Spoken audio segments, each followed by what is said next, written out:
नमस्कार मित्रों। हम लोग वेद, पुराण और उपनिषदों के बारे में तो सुनते हैं, लेकिन हमेशा एक प्रश्न दिमाग में उठता है कि आखिर ये वेद क्या है, ये पुराण क्या है और उपनिषद क्या है और अलग अलग क्यों है और इनमें अंतर क्या है।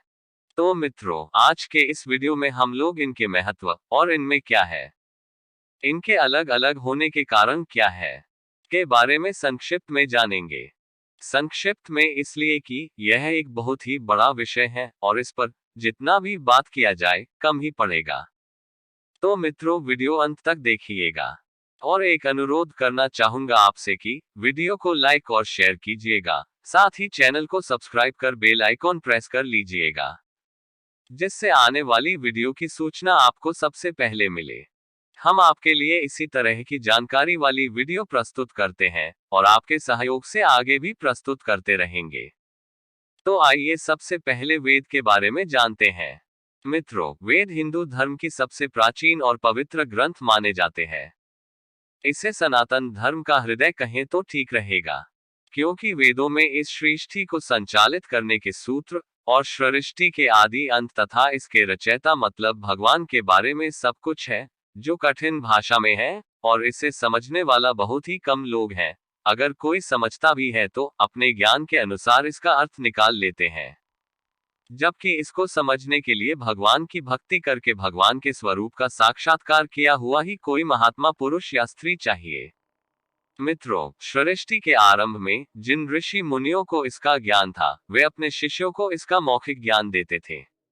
लेकिन कलियुग के आरंभ होने के पहले मतलब द्वापर युग के अंतिम चरण में, जब भगवान कृष्ण धरती पर लीला कर रहे थे, उसी समय ऋषि वेद व्यास, जिन्हें कृष्ण द्वैपायन भी कहा जाता है, यानी कि इन्हें भगवान कृष्ण का एक अंश माना गया है, इन्होंने ने वेदों के अर्थ को पुराणों और उपनिषदों में सरल करके उतारा, जिससे वेदों का मतलब ज्यादा से ज्यादा लोग समझ सके। मित्रों, इसके बाद देखा जाए तो समय समय पर कई ऋषि और मुनि हुए जो इसे और भी सरल और आसान कर आम लोगों तक पहुंचाए। आधुनिक युग में भी कई ऐसे महान लोग हुए जिन्होंने इसको चित्रित करके लोगों तक पहुंचाया और आज भी पहुंचा रहे हैं। मित्रों, वेदों की बात करें तो 4 वेद हैं जो इस प्रकार हैं। ऋग्वेद ज्यादातर देवताओं इंद्र, अग्नि और सोम जैसे देवताओं का आह्वान करने के लिए मंत्रों और स्तोत्र के बारे में वर्णन किया गया है। गायत्री मंत्र का उल्लेख इसी वेद में मिलता है तथा विविध औषधियों का उल्लेख भी इसी ऋग्वेद में मिलता है। यजुर्वेद, इसमें यज्ञों और हवनों का विधान मिलता है। अश्वमेघ यज्ञ जैसे यज्ञों का उल्लेख भी इसी ग्रंथ में मिलता है। सामवेद, साम का अर्थ रूपांतरण कह सकते हैं। इसमें संगीत यानी गायन के माध्यम को महत्व दिया गया है। इसमें ज्यादातर मंत्रों का उल्लेख ऋग्वेद से ही लिया गया है। इंद्र देव और अग्नि देव के बारे में वर्णन मिलता है। अथर्ववेद, सांसारिक महत्वाकांक्षाओं के लिए जादू मंत्र जैसे तंत्र मंत्र के साथ चमत्कार रहस्यमय क्रिया का इस ग्रंथ में उल्लेख मिलता है। माना जाता है कि यह वेद उपरोक्त तीनों से काफी बाद में लिखा गया था। अब अगर पुराणों की बात करें तो हिंदू धर्म के वेद के वचनों को गहराई से समझना बहुत कठिन होता था। यह अधिकतर लोगों के समझ से बाहर होता था।